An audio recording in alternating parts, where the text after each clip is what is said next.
यह कहानी बहुत पुरानी है। एक बार एक व्यक्ति अपने 25 साल के बेटे के साथ ट्रेन में चढ़ा। बेटे ने पिता से जिद करते हुए कहा कि मुझे खिड़की वाली सीट पर बैठना है। इस पर पिता ने कहा, हमारी खिड़की वाली सीट नहीं है। इस बात पर वो लड़का बच्चों की तरह जिद करने लगा। ये देखकर जो व्यक्ति खिड़की की सीट पर बैठा था, उसने कहा, आपका बेटा बहुत जिद कर रहा है, इसे आप मेरी सीट पर बिठा दीजिए, मैं आपकी सीट पर बैठ जाता हूँ। लड़का खुशी खुशी खिड़की वाली सीट पर बैठ गया और बाहर देखकर आनंद लेने लगा। उस डब्बे में बहुत से लोग बैठे थे। उनमें एक औरत भी थी जो लड़के के ठीक सामने बैठी थी और उसे ध्यान से देखे जा रही थी, क्योंकि लड़का अजीब अजीब हरकतें कर रहा था।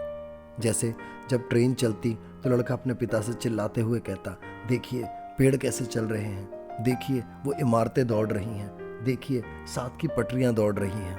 वो हर चीज़ अपने पिता को बहुत उत्साह से बताता और पिता सिर्फ उसे मुस्कुराते हुए देखे जा रहे थे। यह सब देखकर उस औरत को लगा कि बेटा मानसिक रूप से बीमार है, पर वो पिता से इस बारे में बात कैसे करें। यह सोचकर वो चुपचाप बैठी रही। कुछ देर बाद दूसरा स्टेशन आया। सब खाने पीने के लिए कुछ सामान खरीदने लगे। उस औरत ने भी अपने बैग से एक डब्बा निकाला और लड़के की तरफ आगे बढ़ाते हुए कहा, बेटा तुम मिठाई खाओगे?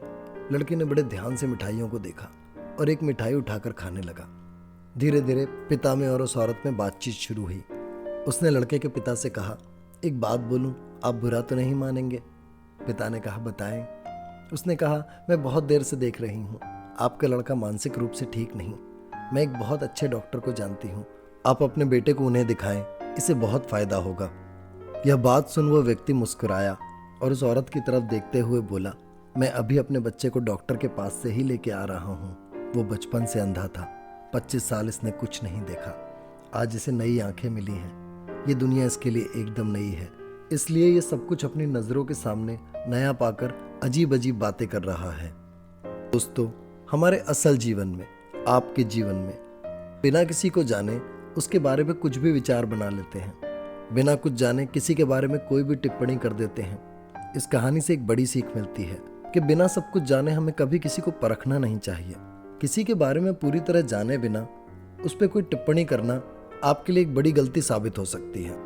हर व्यक्ति की कोई ना कोई कहानी है।